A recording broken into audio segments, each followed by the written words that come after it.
Okay, இப்போது இலவசம்னா ஒரு தெளிவான ஐடியாவுக்கு வந்துட்டோம். இந்த உலகத்தில் இருக்கிற ஒவ்வொரு பொருளுக்கும் இவ்வளவு தான் ஏற்றுக்க முடியும் அப்படிங்கிற மாதிரி தான் படைக்கப்பட்டிருக்கு. ஒருத்தங்கிட்ட அதிகமாக பணம் இருக்குது, ஒருத்தங்கிட்ட கம்மியாக இருக்குதுன்னா அதுக்கு ஏதோ ஒரு கணக்கு இருக்குது. அந்த கணக்கு நமக்கு தெரியாது. அந்த கணக்கு தெரியாததுங்கிறதுனால நம்ம அவன் கொடுத்து வைத்தவன், இது கொடுத்து வைக்காதவன் அப்படின்லாம் கிடையாது. மொத்தத்தில் இயற்கையை பொறுத்த வரைக்கும் எல்லாருமே பணக்காரங்க தான். யாராவது ஒருத்தர் எனக்கு மட்டும் ஒரு 10 கோடி திடீர்னு கிடைச்சதுன்னா நான் எப்படி எந்த பிரச்சனையும் இல்லாமல் நான் பாதுகாத்துக்குவேன் அப்படின்னு ஒருத்தர் சொன்னார்னா அந்த பாதுகாக்கிறதுக்காக எடுக்கிற முயற்சி தான் டென்ஷன்னு பேர். நமக்கு 10 கோடிக்கு அருகதை இல்லை, ஆனால் மனம் வந்துருச்சுன்னு வச்சுக்கோங்க, அதை பாதுகாக்கிறதுக்காக எதெல்லாம் நீங்கள் முயற்சி எடுக்கிறீங்களோ அது டென்ஷன் தான். அதுக்கு பேர் தான் டென்ஷன். அப்படி டென்ஷன் ஆச்சுன்னா நம்ம உடல்லேருந்து ஆற்றல் வெளியே போகாது. ஆற்றல் வெளியே போகலைன்னா சுகரு, ப்ரெஷரு, ஏதாவது ஒரு வியாதி, ஏதோ ஒரு கேன்சரு, இந்த மாதிரி ஏதாவது ஒன்று வந்து நம்மளை அழிச்சிடும். அதனால் நமக்கு கொடுக்கப்பட்டிருக்கிற வேலை, நம்ம எந்த வேலையை செய்கிறோமோ அதுதான் நமக்கு கொடுக்கப்பட்டிருக்கிற மிகப்பெரிய ஊதியங்கிறத உணர்ந்துக்கிட்டு நம்ம செய்கிற வேலையில் சந்தோஷமாக இருக்க நம்ம கற்றுக்கிட்டோம் அப்படின்னம்னா அதை விட சிறந்த வாழ்க்கை எதுவுமே இல்லை. சரி, இதுதான் நம்ம உணர்ந்துக்கிட்டோம். அதே மாதிரி நம்ம வாங்குறவங்களாம் இருக்க வேண்டாம். அது பணமாக இருந்தாலும் சரி, பாராட்டுதலாக இருந்தாலும் சரி, யாருக்கிட்டையும் வாங்கிக்க வேண்டாம்.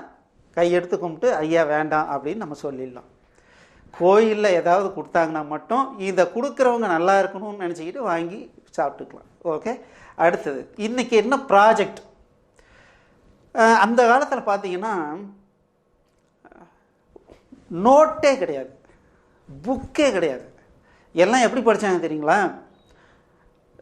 மரத்துக்கு கீழே தான் ஒரு குரு உக்காந்துக்குவார், எல்லாம் மணல் போட்டுக்குவாங்க, அதில் இப்படி எழுதுங்கப்பான்னா ஆன்னு மணலில் எழுதி அழிச்சிருவாங்க பசங்க. அவ்வளோதான்.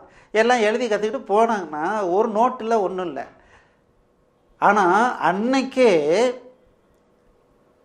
என்னென்ன கிரகங்கள் நம்ம பூமியை சுற்றிக்கிட்டு இருக்குன்றதை கண்டுபிடிச்சிட்டு அதுக்கு பேரை வச்சுட்டு அதை தான் இன்றைக்கும் வாரங்களாக நம்ம வச்சிட்ருக்கோம். ஞாயிற்றுக்கிழமை அப்படின்னா அது சூரியனை குறிக்குது, திங்கட்கிழமை அப்படின்னா சந்திரனை குறிக்குது, செவ்வாய்க்கிழமை அப்படின்னா அது மார்ஸ் அப்படின்ற கிரகத்தை குறிக்குது, புதன் அப்படின்னா மெர்க்குரி அப்படிங்கிற ஒரு கிரகத்தை குறிக்குது, வியாழன் அப்படின்னா ஜூபிட்டர் கிரகத்தை குறிக்குது, வெள்ளி அப்படின்னா வீனஸ் கிரகத்தை குறிக்குது, சனி அப்படின்னா சேட்டன் அப்படின்ற கிரகத்தை குறிக்குது. ஸோ இப்படி இருக்கும்போது அந்த காலத்தில் இவ்வளவு புத்தகங்கள் நோட்டு இல்லாத காலத்திலேயே அவங்களால எப்படி இந்த அளவுக்கு புத்திசாலித்தனமாக கண்டுபிடிச்சாங்க?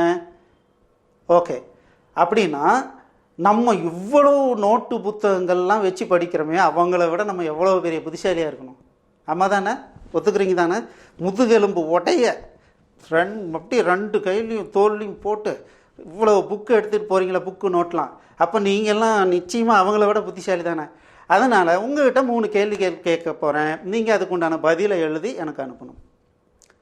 அது மாத்திரம் இல்லை, உங்களுக்கு தெரிஞ்சாலும் தெரியலைனாலும் சரி, உங்கள் அப்பா கிட்ட, உங்கள் அம்மா கிட்ட, பக்கத்து வீட்டு அங்கிள்கிட்ட, உங்கள் டீச்சர்கிட்ட, உங்கள் பிரின்ஸிபால்கிட்ட, உங்கள் கரஸ்பாண்டன்ட்கிட்ட எல்லாருக்கிட்டையும் இதே கேள்வியை கேட்டு அவங்க என்ன ஆன்சர் சொல்கிறாங்க அப்படிங்கிறத தெரியுதுன்னு சொல்கிறாங்களா, தெரியலன்னு சொல்கிறாங்களா, தெரியுதுன்னா என்னன்னு சொல்கிறாங்க, தெரியலைன்னா என்னன்னு சொல்கிறாங்க அப்படிங்கிறத எனக்கு எழுதி அனுப்பணும். அதுதான் உங்களுக்கு நான் கொடுக்கப்பட்டிருக்கிற ஒரு அசைன்மெண்ட்.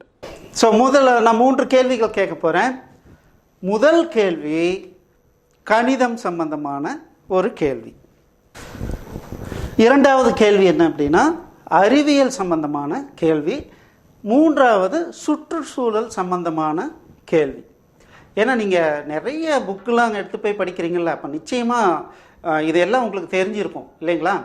அப்படின்னா என்னன்றதை நம்ம பார்த்துடலாம். ஸோ முதல்ல பூமி வேகமாக சுற்றிக்கிட்டு அது பாட்டில் சூரியனை சுற்றி வருதுன்னு சொல்கிறாங்க.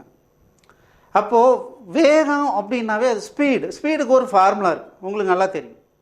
இப்போது இந்த பூமியினுடைய டயாமீட்டர் அல்லது விட்டம், இப்போ பூமி இப்படி இருக்குது அப்படின்னா ஒரு ரவுண்ட் மாதிரி இருக்குன்னா இந்த விட்டம் இதனுடைய விட்டம் எவ்வளவு இருக்குது அப்படின்னா 12,742 கிலோமீட்டர். 12,742 கிலோமீட்டர் நம்மளுடைய பூமியினுடைய விட்டம். அப்படின்னா இந்த பூமி எவ்வளவு வேகத்தில் சுற்றுது? இப்போ கார் போகுதுன்னு வச்சுங்களேன், 40 கிலோமீட்டர் வேகத்தில் போகுது, 100 கிலோமீட்டர் வேகத்தில் போகுது, 120 கிலோமீட்டர் வேகத்தில் போகுதுன்னு சொல்கிறோம் இல்லைங்களா? அப்படின்னா பூமி சுற்றுதில்ல, அதுவும் ஒரு ஸ்பீடு தானே. அப்போது பூமியினுடைய விட்டம் இவ்வளவு இருக்குது அப்படின்னா பூமி எவ்வளவு வேகத்தில் சுற்றுது, எத்தனை கிலோமீட்டர் வேகத்தில் சுற்றிக்கிட்டு இருக்கு அப்படின்றது என்னன்னு கண்டுபிடிச்சி எனக்கு சொல்லணும். First mathematics. இது புரிஞ்சிருச்சு இல்லைங்களா? இன்னொரு முறை கேட்டுட்டு கூட இந்த கேள்வியை கேட்டுட்டு புரிஞ்சுக்கிட்டு இதுக்கு என்ன விடைன்றதை எனக்கு கண்டுபிடிச்சி சொல்லணும். இரண்டாவது அறிவியல் சம்பந்தமான ஒரு கேள்வி. இது என்ன அப்படின்னா, ஒரு டம்ளரில் பால் எடுத்துக்கிறோம். ஒன்றும் காய வைக்க தேவையில்லை, சும்மா பச்சை பாலே வச்சுக்கலாம். அந்த பாலில் எலுமிச்சம்பழத்தை கட் பண்ணி புழிஞ்சு விட்டால் அந்த பாலில் எலுமிச்சம்பழம் கலக்கும்போது என்ன ஆகும்? ஏன் உடனே போய் பாலை வாங்கிட்டு வந்து புழிஞ்சி விட்டு அதுக்கப்புறம் கண்டுபிடிக்கக்கூடாது. உடனே இப்போ என்ன தோணுது? இவ்வளோ படிச்சிருக்கிறோம்ல, இங்கிலீஷ் படிக்கிறோம், மேத்ஸ் படிக்கிறோம், சயின்ஸ் படிக்கிறோம். உடனே எந்த புக்கும் இப்போ நான் கேட்குற கேள்விகளுக்கு புக்கை ரெஃபர் பண்ணி ஆன்சர் பண்ணக்கூடாது. இதெல்லாம் ஏற்கனவே நீங்கள் படிச்சிட்டிங்க, சொல்லி கொடுத்துட்டாங்க. மைண்டில் இருந்து உங்களுக்கு என்ன தோணுதோ அதில் ஆன்சர் வரணும். எதையாவது பார்த்துட்டு இதுதான் ஆன்சர்னு சொன்னால் ஏற்றுக்கொள்ளப்பட மாட்டாது. உங்கள் அப்பாட்ட போகிறீங்க, இதுக்கு என்னப்பா ஆன்சர்னா உடனே நான் புக்கை பார்த்து சொல்கிறேன்னா அது ஏற்றுக்கொள்ளப்பட வேண்டிய விஷயம் இல்லை. ஏன்னா அவர் எவ்வளவோ உங்களை மாதிரி தானே படிச்சிருக்காரு. அவர் உங்களை மாதிரி படித்து இதுக்கு ஆன்சர் பண்ணலன்னா அவர் அதே மாதிரி உங்களை படிக்க வைக்கிறதுல என்ன உபயோகம் இருக்க போகுது? கொஞ்ச நேரம் கழிச்சு நீங்களும் அவர் மாதிரி தானே இருக்க போகிறீங்க. அப்படி இருக்கக்கூடாது. இல்லை, புத்திசாலியாக இருக்கணும் அப்படின்னா மண்டைக்குள்ளார இருக்கணும். அதுக்கு என்ன பண்ணணுமோ அதை கரெக்டாக பண்ணிகிட்டு இருக்கிறோமான்னு தெரிஞ்சுக்கிறதுக்கு தான் இந்த டெஸ்ட்டு.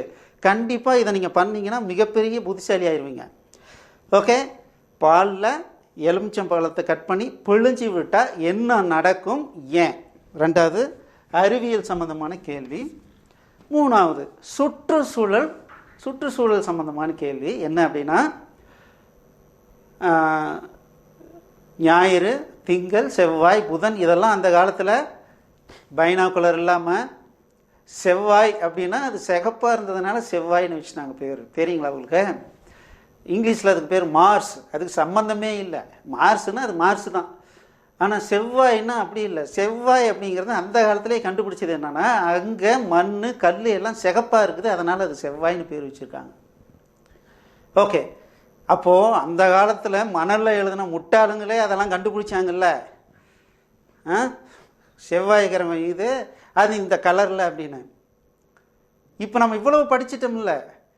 நான் என்ன கேட்குறேன்னா, இந்த சூரியன் சந்திரன் நம்ம பார்த்துட்டோம். இதுதான் சூரியன் நம்ம பார்த்துருக்கோம். சந்திரன் இதுதான் நிலா அப்படின்னு நம்ம பார்த்துட்டோம். எத்தனை கிரகங்களை, இது இல்லாமல் 5 கிரகம் இருக்குதுல்ல, செவ்வாய், புதன், வியாழன், வெள்ளி, சனி, 5 கிரகங்கள் இருக்குல்ல. இந்த 5 கிரகங்களில் இந்த கேள்வியை நீங்கள் கேட்கும்போது எத்தனை கிரகங்கள் வானத்தில் எந்தெந்த இடத்துல எந்த டைமில் பார்க்கலாம் நீங்கள் பார்த்துருக்குறீங்களா? எந்தெந்த சார் இன்னைக்கு இந்தந்த கிரகம் இந்த டைமில் இங்கே தெரியுது எனக்கு, இல்லை தெரியாது அப்படின்னு நீங்கள் சொல்லணும். அதை எனக்கு ஆன்சராக எழுதணும். இது சுற்றுச்சூழல். ஏன்னா கம்மியாக எழுதின முட்டாள்களே இதெல்லாம் கண்டுபிடிச்சிருக்கும் போது இவ்வளவு எழுதி படிக்கிறோம்ல, நமக்கு இதாவது தெரியணும்ல. அப்போது அதை நம்ம நீங்கள் என்னன்றதை சொல்லணும். Okay, right. அடுத்தது நீங்கள் என்ன பண்ணணும்னா, உட்காந்து யோசிக்கணும். யோசித்து இலவசமாக யார் யாருக்கிட்டேருந்து நீங்கள் எதை நீங்கள் மனசு ஏற்றுக்கிட்டு இருக்கீங்க அதை லிஸ்ட் அவுட் பண்ணி எழுதணும். அப்பா அம்மா கிட்ட நீங்கள் எதை கேட்டிருந்தாலும் அது இலவசம்தான். அண்ணன் தம்பி உங்களுடைய உழைப்பை தவிர வேறு யாருக்கிட்ட இருந்து சும்மா வாங்கியிருந்தீங்கனாலும் அது இலவசம்தான். அது என்னென்ன வாங்கிக்கிட்டீங்களோ அதெல்லாம் லிஸ்ட்டு போட்டு எழுதுங்க. இதெல்லாம் யாரும் இதை கொண்டு போய் எங்கேயும் ஜனாதிபதிகிட்டலாம் கொண்டு போய் காட்ட போகிறது கிடையாது. உங்களுக்கு தெரிஞ்சால் போதும். அதனால் எழுதுங்க. அடுத்தது இதில் எந்தெந்த விஷயங்களை இனிமேல் நீங்கள் பண்ண மாட்டீங்க, இனிமேல் வாங்கிக்க மாட்டீங்க, எந்தெந்த விஷயங்களை இனிமேல் வாங்கிக்க மாட்டீங்க. ஒரு பாராட்டுதலுக்காக நீங்கள் படிக்கிறதா இருந்தால் நீங்கள் படிக்கவே படிக்காதீங்க. படித்து தெரிஞ்சுக்கணுன்ற உங்களுக்கு ஒரு ஆர்வம் இருந்தால் நீங்கள் படிங்க. ஆஹா நான் 100 மார்க் வாங்கணும், வாங்கி நான் யாருன்னு காட்டணும்னு இருந்தால் அப்போ நீங்கள் பாராட்டுன்ற இலவசத்துக்கு நீங்கள் அடிமையாயிட்டீங்கன்னு அர்த்தம். அப்படி இருந்தால் அது வேண்டாம். அதுக்கு பதிலாக நீங்கள் என்ன பண்ணுங்கன்னா, அதெல்லாம் எப்படி கட் பண்ண முடியுமா? ஸோ எதெல்லாம் இலவசமாக நீங்கள் வச்சு இப்போ நீங்கள் அனுபவிச்சுட்டு இருக்கீங்களோ, எதை இனிமேல் நான் வந்து அனுபவிக்க மாட்டேன் நீங்கள் முடிவு எடுக்கிறீங்க, அதை ஒரு லிஸ்ட் எடுங்க. அடுத்ததாக இனிமேல் நீங்கள் கொடுக்குறவங்களாக தான் இருக்கணும். அப்பா அம்மா ஒரு 2 ரூபா கொடுத்தாலும் சரி, அதை நீங்கள் உங்களுக்காக செலவு பண்ணாதீங்க. யாரோ ஒருத்தர் இல்லாத ஒருத்தர் இருப்பார்ல, அவருக்கு செலவு பண்ணுறாங்கள, அப்போ கொடுக்குறவங்களா இருங்க. அது இன்வெஸ்ட்மெண்ட், விதை போடுற மாதிரி. அது நிச்சயமாக எப்போ வந்தாலும் வளர்ந்து உங்களுக்கு தான் வரும். அப்போ எந்தெந்த மாதிரிலாம் நீங்கள் கொடுக்க போகிறீங்க, உங்களுக்கு எல்லாத்தையும் ரொம்ப ஈஸியாக கொடுக்கறது பாராட்டுதல். யார் யாரை எந்தெந்த சிச்சுவேஷனில் நீங்கள் பாராட்ட போகிறீங்க. அப்பா அம்மாவே பாராட்டணும். அம்மா சாப்பாடு சூப்பராக இருக்குன்னு சொல்லணும். ஏன்னா அவங்களாம் வந்து அந்த பாராட்டுதலால் தான் வாழ்ந்து, இந்த மாதிரி ஒரு ஐடியா யாருக்கும் இல்லை. அதனால் கொஞ்சம் கொஞ்சமாக பாராட்டுங்க, யாராக இருந்தாலும் சரி. ஏன் இப்போது நிறைய பேர் பாருங்கள், நம்ம நாட்டில் இருந்து வேறு நாட்டுக்கு போய் இருக்காங்க. நமக்கும் கூட ஆஹா நம்மளும் ஃபாரினில் போய் நானும் வாழ்ந்து காட்டணும்னு தோணும். ஏன் தெரியுங்களா? அவன் அங்கே போய் ஃபோட்டோ எடுத்து செல்ஃபி எடுத்து ஃபேஸ்புக்கில் போட்டுருவான், அவ்வளோதான். நம்ம அதை பார்த்துட்டு ஆஹா நம்மளும் அதே மாதிரி போயிருந்தால் நல்லாயிருக்கும் அப்படின்னு நினச்சிக்கிட்டு நம்மளும் ஃபாரின் போகணும்னு நினைக்கிறோம். ஒரே ஒரு விஷயம் சொல்லட்டுங்களா, உலகத்தில் எங்கே போனீங்கனாலும் இந்த இந்தியாவில், அதிலும் குறிப்பாக தமிழகத்தில் நமக்கு அமைஞ்சிருக்கிற சுற்றுச்சூழல், ஒரு சுதந்திரம் உலகத்தில் எந்த பகுதியில் போனாலும் கிடைக்காது. நல்ல சாப்பாடு கிடைக்காது, நல்ல தண்ணி கிடைக்காது, இந்த ஒரு ஃப்ரீடம் கிடைக்காது. இருந்தாலும் ஏன் நம்ம புத்திசாலிங்களாம் அங்கே போகிறாங்க அப்படின்னா, பாராட்டல, என்ன யாரும் நீங்கள் ரெகக்னைஸ் பண்ணல, சம்பளம் கொடுப்போம் அதுக்காக கூட இருப்பான், நான் கஷ்டப்பட்டு வேலை செஞ்சு அவன் என்னை பாராட்டல, எவனோ சும்மா இருந்தால் அவனை பாராட்டணும் அப்படின்னு சொல்லிட்டு அங்கே போய், ஏன்னா ஃபாரினர் வந்து தடிக்கு விழுந்தா போதும் தேங்க்யூ அப்படிமா. நீங்கள் சும்மா எதை பண்ணாலும் சரி ஃபேண்டாஸ்டிக் வெரி குட் தேங்க்யூ அப்படின்னு சொல்லுவான். இதுக்காகவே நம்ம ஆளுங்க அங்கே போய் உக்காந்துக்குவாங்க. அவங்களுக்கு வேறு எதுவுமே கிடையாது. அவங்களுடைய ஒரே ஒரு ஹாப்பினஸ் என்ன தெரியுமா, இந்த வாரம் ஒரு முறை போய் ஒரு ஃபோட்டோ எடுத்து இந்த ஃபேஸ்புக்கில் போட்டு எத்தனை லைக் வாங்குறாங்களோ அதுதான் அவங்களுக்கு லைஃபு. மற்றபடி பெருசாக இங்கே நம்ம சாப்பிட்றதோட 2 குண்டா சேர்த்து சாப்பிட்ருவாங்களா? நம்ம போடுற மாதிரி 10 சொக்காய் சேர்த்து போட்டுக்க முடியுமா? ஒன்றும் பண்ண முடியாது. இதே தான். அதனால் எல்லாரும் பாராட்ட தானே விரும்புகிறாங்கன்னு தெரியுது. அதனால் யார் யாரை எப்படி எந்தெந்த சிச்சுவேஷனில் நம்ம பாராட்டலாம் அப்படிங்கிறத முடிவு பண்ணுங்கள். எத்தனை பேர் நீங்கள் ஒரு நாளைக்கு பாராட்டுறீங்கன்றதை ரெக்கார்ட் பண்ணிக்கிட்டே வரணும். ஸோ இதுதான் நான் உங்களுக்கு கொடுத்துருக்கிற ப்ராஜெக்ட். ஸோ முடிஞ்சால் பண்ணி எங்களுடைய 8508502000 அந்த நம்பரை கூப்பிடுங்க. எங்களுடைய இமெயில் ஐடி வாங்கிட்டு அந்த இமெயில் ஐடிக்கு நீங்கள் உங்களுடைய ப்ராஜெக்ட் ரிசல்ட்டை எனக்கு அனுப்பிச்சி விடுங்க. சரிங்களா? மீண்டும் அடுத்த டைட்டிலில் அடுத்த நுண்ணறிவு களஞ்சியத்தில் உங்களை சந்திக்கலாம். நன்றி. எக்ஸலண்ட். ஸோ இந்த டாபிக் உங்களுக்கு நிச்சயமாக பிடிச்சிருக்கும். கீழே இருக்கிற சப்ஸ்கிரைப் பட்டனை கிளிக் பண்ணி இந்த சேனலுக்கு சப்ஸ்கிரைப் பண்ணிக்கிங்க. ஸோ புது டாபிக் வரும்போதெல்லாம் உங்களுக்கு இன்டிமேஷன் வந்துடும். உங்களுக்கு இந்த டாபிக் பிடிச்சிருந்ததுன்னா லைக் பண்ணுங்கள். உங்களுடைய கமெண்ட்ஸை கண்டிப்பாக எழுதுங்க எனக்கு. அதே சமயத்தில் உங்களுடைய ஃப்ரெண்ட்ஸுங்களுக்கு இதை ஷேர் பண்ணுங்கள். நல்ல விஷயங்கள் 4 பேருக்கு சேர்ந்தால் அது நமக்கு நல்லது தானே. தேங்க்யூ.